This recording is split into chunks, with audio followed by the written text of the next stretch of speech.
दोस्तों नमस्कार, स्वागत है आपका यूट्यूब चैनल एबी टेक में। दोस्तों इस वीडियो में बात करेंगे 5 बड़ी अपडेट्स के बारे में जो कि सामने स्क्रीन पर आप लोग देख सकते हैं। सबसे पहले वीडियो की शुरुआत करते हैं उत्तर प्रदेश 2024 अवकाश तालिका को लेकर के, जो आज 4 दिसंबर को जारी हुई है। यहाँ पर देखिए ये 2024 की अवकाश तालिका है। यहाँ पर देखिएगा 2024 के सार्वजनिक अवकाशों की पूरी लिस्ट यहाँ पर जारी की गई है।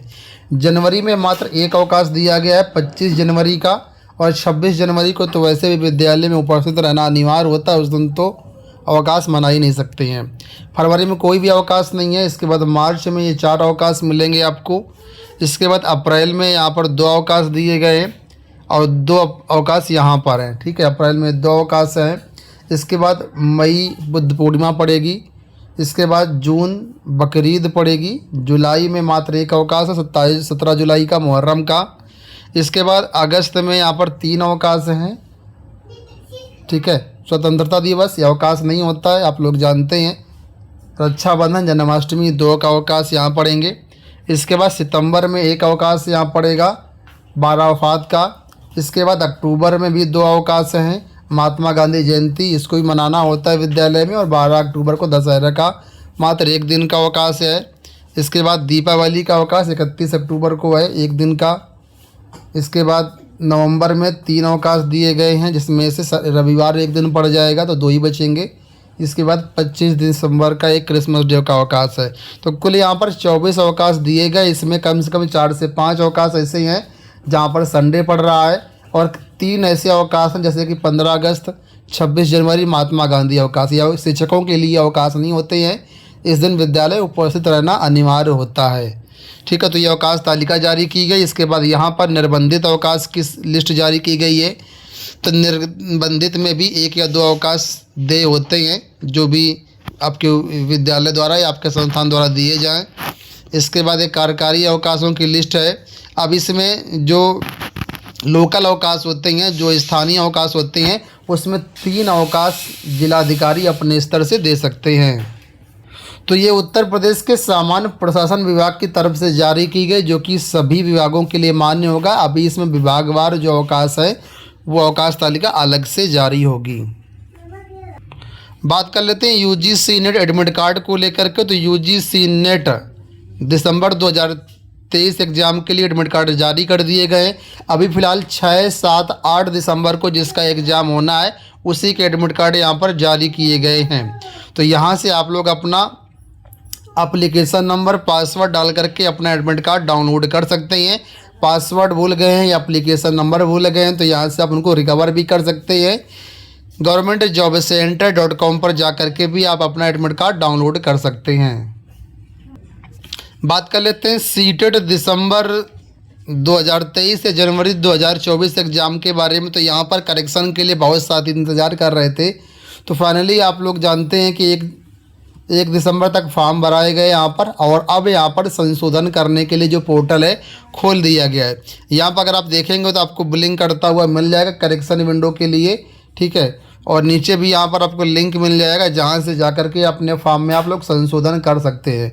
तो जैसे यहाँ पर क्लिक कर देंगे आपके सामने ये पेज खुल जाएगा, जहाँ पर आप लॉगिन करके अपने फॉर्म में संशोधन कर सकते हैं। तो जो भी लोग अपना फॉर्म गलत भरे थे अपना संशोधन कर सकते हैं। governmentjobcenter.com पर इसका भी लिंक एक्टिवेट कर दिया गया है, आप लोग जा सकते हैं। लिंक आपको वीडियो के पिन कमेंट में मिल जाएगा। अब हम लोग बात कर लेते हैं बीपीएससी टीआरई 2 को लेकर के कि पदवार वर्गवार कितने फॉर्म भरे गए हैं, कितना कंपटीशन है। जैसे कि पीआरटी में कितने फॉर्म भरे गए हैं, जूनियर में कितने फॉर्म भरे गए हैं, एक पद के सापेक्ष में कितना कंपटीशन है, सारी जो चीज़ें निकल के सामने आ चुकी हैं। तो यहाँ पर देखिए ये डेटा आपके सामने है। प्राथमिक शिक्षक की बात करते हैं 1 से 5 तक के लिए, तो 9,431 वैकेंसी है, जिसके सापेक्ष में 1,07,264 अभ्यर्थियों ने फॉर्म भरा है। अगर हम वैकेंसी के अनुसार कंपटीशन देखें तो एक पद के लिए 11.37 लगभग 12 अभ्यर्थी यहाँ पर जो है अपीयर हो रहे हैं परीक्षा में। बात करेंगे मध्य विद्यालयों के लिए तो 32,216 पद हैं, और सबसे ज़्यादा फॉर्म इसी के लिए भरे गए हैं। यहाँ पर देखिए 3,86,900, इस हिसाब से देखें तो एक पद के सापेक्ष में 12 अभ्यर्थी पार्टिसिपेट कर रहे हैं, तो कंपटीशन बहुत ज़्यादा यहाँ भी नहीं है। इसके बाद बात कर लेते हैं माध्यमिक के लिए। तो माध्यमिक में देखिए 25,829 वैकेंसी है यानी टीजीटी के लिए, और इसमें फॉर्म भरा है 2,22,286 अभ्यर्थियों ने। तो 8.6 का प्रति पद के हिसाब से यहाँ पर कंपटीशन है।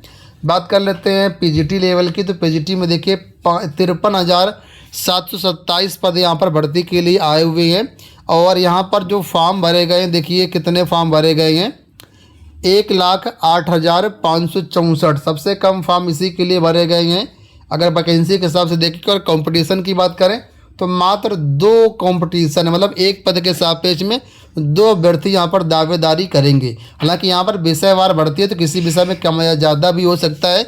यहाँ पर एवरेज दिया गया है, सबका वर्गवार डेटा जो आपके सामने है वो आ चुका है।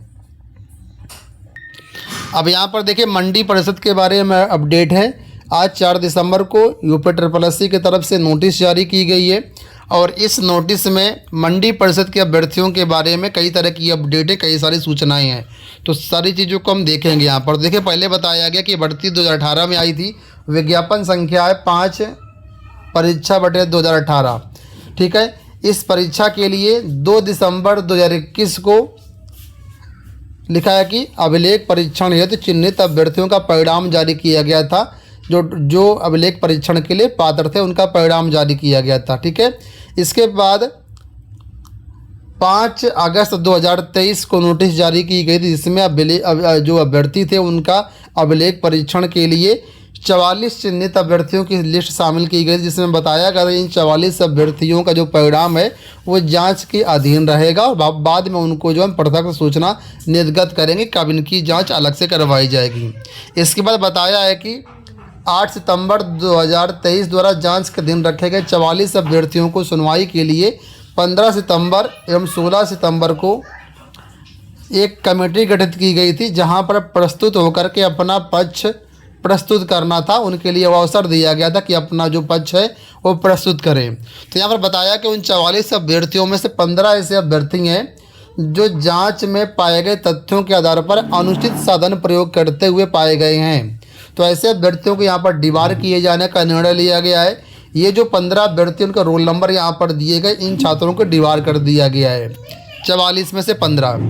इसके बाद इन 44 में से 29 अभ्यर्थी बचे। इन 29 में से 24 अभ्यर्थी ऐसे हैं जो बिल्कुल सही पाए गए हैं, तो इनको परीक्षा में आगे की प्रक्रिया में शामिल करने का निर्णय लिया गया है। तो इन अभ्यर्थियों को रोल नंबर यहाँ पर दिए गए हैं। इन अभ्यर्थियों को अब डॉक्यूमेंट वेरिफिकेशन के लिए जाना है, और इन अभ्यर्थियों का जो डॉक्यूमेंट वेरिफिकेशन होगा वो यहाँ पर नीचे दिया गया है। देखिए कि जो भी पात्र अभ्यर्थी पाए गए इनका डॉक्यूमेंट वेरिफिकेशन होगा 16 दिसंबर 2023 को प्रातः 10 बजे से। ये आयोग का कार्यालय यहीं पर जाकर के उपस्थित होना है, और यहाँ पर आप लोगों को जो भी शैक्षिक अभिलेख हैं, आरक्षण संबंधी प्रपत्र है, वो आपको लेकर के जाना है, और बाकी चीज़ें पासपोर्ट साइज की वगैरह फ़ोटो लेकर के यहाँ पर आप जाएंगे। इसके बाद ये अपना अभिलेख सत्यापन करवाएंगे। आयोग की वेबसाइट पर जो प्रपत्र दिएगा उनको भी आपको डाउनलोड करना, उनको भर करके आपको लेकर के जाना है, ठीक है। तो ये बात हो गई इनके बारे में। इसके अलावा यहाँ पर कुछ ऐसे भी अभ्यर्थी बचे, 5 अभ्यर्थी ऐसे हैं जो 44 में से थे, जिनको द्वितीय मौका दिया गया। ये लोग डॉक्यूमेंट वेरिफिकेशन में जांच के दौरान अनुपस्थित रहे हैं। तो ये 5 अभ्यर्थियों को दोबारा अंतिम अवसर दिया गया है कि आप लोग जो है अपना अगर साक्ष्य प्रस्तुत करना चाहते हैं तो आपको एक अंतिम मौका दिया गया है। आप अपना परीक्षा की वो मार्कशीट की प्रति लेकर के और जो भी आपके सपोर्टिंग डॉक्यूमेंट्स हैं उनको लेकर के आप जाइए, और वहाँ पर बायोमेट्रिक आपका डाटा स्कैन किया जाएगा और बाकी सारी चेकिंग होगी, ठीक है। तो ये 5 अभ्यर्थियों के रोल नंबर यहाँ पर दिए गए हैं, तो इनको यहाँ पर बुलाया गया है, अंतिम अवसर दिया गया है। उनको जाना कब है तो यहाँ पर देखिए लिखा हुआ है कि जिस दिन डॉक्यूमेंट वेरिफिकेशन होगा अभिलेख परीक्षण उसी दिन आपको वहाँ पर पहुँचना है। तो डॉक्यूमेंट वेरिफिकेशन यहाँ पर नीचे डेट दी गई है 16 दिसंबर को, ठीक है। तो इसी दिन आपको यहाँ पर पहुँचना है आयोग, ठीक है। तो उम्मीद करूँगा वीडियो आपको पसंद आया होगा। इस वीडियो में इतना